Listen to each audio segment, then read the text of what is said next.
হয় মই বৰ্তমান উপস্থিত আছো নাজিৰাৰ সন্তক বগদাই গাঁৱত আৰু মই এজন ব্যক্তিৰ কাষত বৰ্তমান উপস্থিত আছো 2019 চনৰ পৰাই এই ব্যক্তিজন এক দুৰাৰোগ্য ৰোগত ভুগি আজি এতিয়া ঘৰতে থাকিবলগীয়া হৈছে ঘৰখনৰ আসলে উপাৰ্জনৰ পথ বুলি ক'বলৈ গ'লে এই ব্যক্তিজনে হ'ল পংকজ মল্লিক আজি 2019 চনৰ পৰা এক দুৰাৰোগ্য ৰোগত ভুগি বৰ্তমানলৈকে তেওঁ এইদৰে ঘৰতে বহি আছে এক দৰিদ্ৰ পৰিয়াল বুলি ক'ব লাগিব চিকিৎসাৰ কৰিবলৈ যেন তেওঁলোকৰ আজি অৰ্থৰ অভাৱ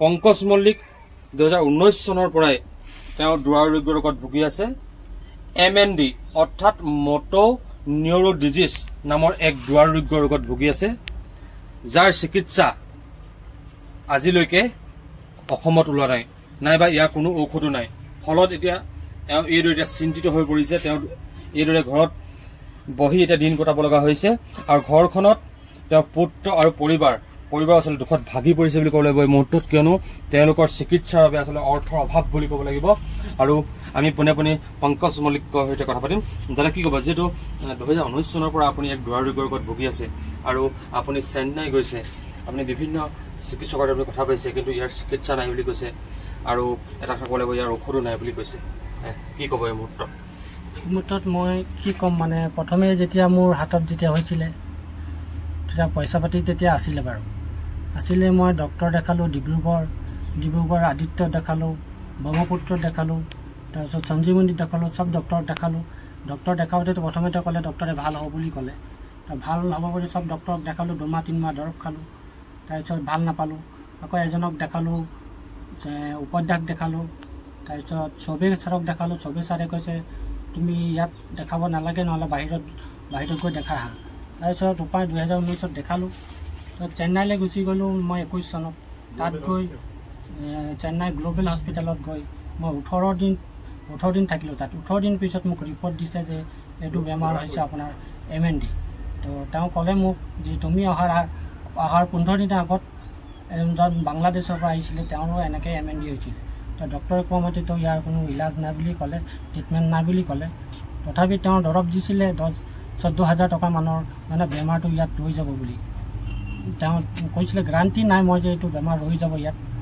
কিন্তু মই দিছোঁ তথাপি মোৰ 90% চান্স নাই ৰ'বলৈ 10%হে আছে তথাপি মই সেইটো আশাতে মই আনিলোঁ যদি বেমাৰটো ৰৈ যায় মই তথাপি মোৰ মনতে ভাবিম যে ইমান দূৰ আহিলোঁ মোৰ কাৰণে মানে বেমাৰটো মই যদি পইচাও খৰচ কৰিলোঁ মোৰ কাৰণে ইয়াত বেমাৰটো ৰৈ গ'লে মোৰ কাৰণে বহুত এইটোৱে মোৰ কাৰণে বহুত তথাপি মই দৰৱটো আনি খালোঁ খোৱাৰ পিছতো মই কোনো ইয়াৰ সুফল নাপালোঁ তাৰপিছতে মই সুফল নোপোৱাৰ কাৰণে মই এইবোৰ দৰৱ এৰিলোঁ আয়ুৰ্বেদিক খালোঁ বহুত আয়ুৰ্বেদিকো খালোঁ তাৰপিছত বহুত কিবা কিবি কৰিলোঁ কোনো মই বহুত প্ৰডাক্ট খালোঁ মই যেনেকৈ কয় ৰেনাটাইছ তাৰপিছত এটমি তাৰপিছত বহুত কেবাৰো খালোঁ বহুত প্ৰডাক্টৰ খালোঁ আমেৰিকান প্ৰডাক্টো কেইটামান খালোঁ এইখিনি আপোনাক এটা কথা সোধোঁ এই ৰোগটো আচলতে লক্ষণসমূহ কিদৰে আচলতে ইয়াৰ লক্ষণসমূহ দেখা দিয়ে এই ৰোগটোৰ লক্ষণ হৈছে প্ৰথমে মোৰতো আঙুলি জিনজিনাৰ পৰা আঙুলি জোৰ নাইকিয়া হৈ যায় তাৰপৰা মাংসবোৰ কমজুৰি হৈ যায় মাংসবোৰ মোৰ এখন হাত যে লেফ্ট হেণ্ডৰ হৈছিলে হাতখন যেতিয়া আঙুলিটো হৈছিলে আঙুলিটো হৈ থাকোঁতে 2টা আঙুলি কাম কৰা নাই এনেকৈ কৰোঁতে এটাৰ পৰা 2টা হ'ল 2টাৰ পৰা 3টাকৈ 4টা কৰোঁতে হাতখন পূৰাই হ'ল এইখন লেফ্ট হেণ্ড এখন পূৰা হৈ গ'ল তেতিয়া মোৰ মানে অলপ চিন্তাত হোৱাৰ কাৰণে মই চেন্নাইলৈ গৈছিলোঁ তাৰপৰা আপোনাৰ এতিয়া গোটেই সৰ্বশৰীৰ এই বেমাৰটো দেখা দিছে নেকি এতিয়া মানে এখন হাতৰ পৰা 2খন হাত হ'ল তাৰপিছত ডিঙিটো আহিলে ডিঙিটো মই মানে কি হয় এতিয়া লৰচৰ কৰিব মানে মই যদি উঠি যাওঁ ডিঙিটো আগফালে গুচি আহে এনেকৈ গুচি আহে আগফালে ডিঙিটো মানে আপোনালোকে চালে আপোনাক দেখাই দিছোঁ এবাৰ মই ডিঙিটো এনেকৈ তললৈ কৰিলে উঠাবলৈ কাৰণে বহুত কষ্ট হয় মোৰ এনেকৈ উঠাব লাগে তাৰপিছত এতিয়া আজি 25 দিন হৈছে মোৰ লেফ্ট হেণ্ডৰ ভৰিখন পৰি গৈছিলোঁ পৰি যোৱাৰ পৰা তাৰপিছত মোক এতিয়া খোজকাঢ়িবলৈ দিগদাৰ হয় এতিয়া মই 25 দিনমান মোৰ দোকান এখন আছে সৰু মোৰ সেই দোকানলৈ যাব পৰা নাই এইখিনি আৰু এটা কথা সোধোঁ এতিয়া যিহেতু আপুনি কিবা ঔষধ আপুনি কিবা সেৱন কৰি আছে নেকি কিবা ঔষধ মই আজি 2 মাহৰ আগত ঔষধ সেৱন কৰিছিলোঁ, কিন্তু এতিয়া 2 মাহৰ পৰা মই এৰি দিছোঁ। ভাল পোৱা নাই? মই একো ভাল নাপাওঁ, মানে তাতেই 27,000 টকামান দৰৱ খালোঁ। মই যি অসমবাসী হওক নাইবা স্বাস্থ্যমন্ত্ৰী অসমৰ মুখ্যমন্ত্ৰীক আপুনি কি আহ্বান জনাব আমাৰ সংবাদ মাধ্যমৰ জৰিয়তে? মই স্বাস্থ্যমন্ত্ৰীক হওক মুখ্যমন্ত্ৰীক হওক এইটোৱে ক'ব খুজিছোঁ যে মোক কিবা এটা সহায় কৰক।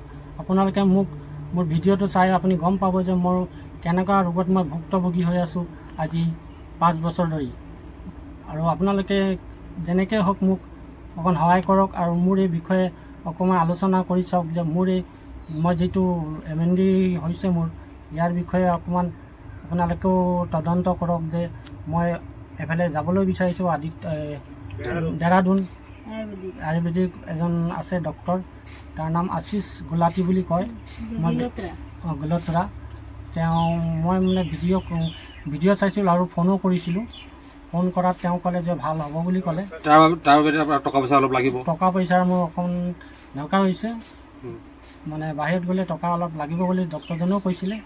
এতিয়া সহায় বিচাৰি মই অসমবাসী লগতে স্বাস্থ্যমন্ত্ৰীক আৰু মুখ্যমন্ত্ৰীক মই আহ্বান জনাইছোঁ। এইখিনি কথাটো আপোনাৰ আচলতে মূল জীৱিকা কি আছিলে এই ঘৰখনৰ? আপুনি যদি উপাৰ্জনৰ পথ ঘৰখনৰ, আপোনাৰ জীৱিকা কি আছিল? জীৱিকা মোৰ এই দোকানখনেই আছিল। দোকানখনৰ পৰাই মই চলি আছিলোঁ। ইয়াৰ পূৰ্বে আপুনি সংবাদ মাধ্যমৰ লগত জড়িত আছিলে? হয়, আগতে মই 2006-07 চনৰ পৰা মই সংবাদ মেলতো অকণমান যোগ্য আছিলোঁ, বেছি নহয় বাৰু অকণমান।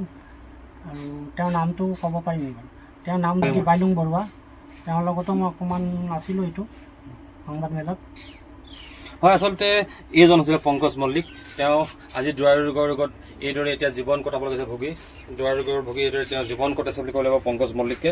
আৰু তেওঁ এটা সময়ত আচলতে সংবাদ মাধ্যমৰ সৈতে তেওঁ জড়িত আছিল।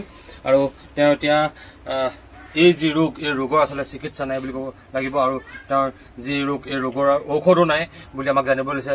ফলতে তেওঁ দুখত ভাগি পৰিছে। আৰু তেওঁ পৰৱৰ্তী পৰ্যায়ত তেওঁ দেহৰাদুনত তেওঁ এই চিকিৎসাৰ বাবে যাম বুলি কৈছে। আৰু তাৰ বাবে তেওঁক যিহেতু টকা পইচাৰ প্ৰয়োজন, এই টকা পইচা বিচাৰি তেওঁ অসমবাসী হওক বা স্বাস্থ্যমন্ত্ৰী অসমৰ মুখ্যমন্ত্ৰীক তেওঁ আহ্বান জনাইছে এই ক্ষেত্ৰত তেওঁ সহায়ত আগবঢ়াবলৈ। আৰু তেওঁৰ পত্নী আছে, পত্নীৰ কথা পাতিম। কি হ'ব, আপোনাৰ যিহেতু স্বামী আচলতে এইদৰে এক দুৱাৰ ৰোগৰ ৰোগত ভুগি তেওঁ এতিয়া জীৱন কটাব লগা হৈছে, ঘৰখনৰ উপাৰ্জনৰ মূল পথ এওঁৱেই, কি ক'ব এই সন্দৰ্ভত? মই মুখ্যমন্ত্ৰী আৰু স্বাস্থ্যমন্ত্ৰীক এইটোৱে আহ্বান জনাব বিচাৰিছোঁ, যিহেতু মোৰ মানুহজন আজি 5 বছৰ ধৰি ভুক্তভোগী হৈ আছে এইটো ৰোগত। মোৰ আৰু উপাৰ্জনৰ পথ, মোৰ উপাৰ্জন কৰা এইজনেই আছিলে। মোৰ ঘৰৰ জীৱিকা বুলি মোৰ আৰু একোৱেই নাই এতিয়া। মই মানে ইমানেই খৰচ কৰিলোঁ, মোৰ একো নাই আৰু এতিয়া। মাটি বাৰী সোণৰ বস্তু যিমান আছিলে চব বিকি শেষ। আৰু এতিয়া যে মই এওঁক যে দেহৰাদুনলৈ নিম আয়ুৰ্বেদিক ট্ৰিটমেণ্টৰ কাৰণে, মোৰ হাতত এটকাও নাই। গতিকে মই ছাৰসকলক এইটোৱে অনুৰোধ কৰিছোঁ, মোক যেন সহায় কৰে, অসমবাসীয়েও যেন মোক অলপ সহায় কৰে, মানুহজনক যেন মই ভাল কৰি আনিব পাৰোঁ, এইটোৱে জনাইছোঁ। হয়, আমিও আশা কৰিলোঁ আচলতে ND24ৰ জৰিয়তে এইজন আচলতে পংকজ মল্লিক সুস্থ হৈ উঠক, যাতে এওঁক অসমবাসীৰ লগতে অসমৰ মুখ্যমন্ত্ৰী ডক্টৰ হিমন্ত বিশ্ব শৰ্মাৰ লগতে স্বাস্থ্যমন্ত্ৰী যাতে তেওঁক অলপ হ'লেও কিঞ্চিত হ'লেও সহায় কৰি তেওঁক চিকিৎসাৰ বাবে তেওঁক উপযুক্ত যেন ব্যৱস্থা কৰে।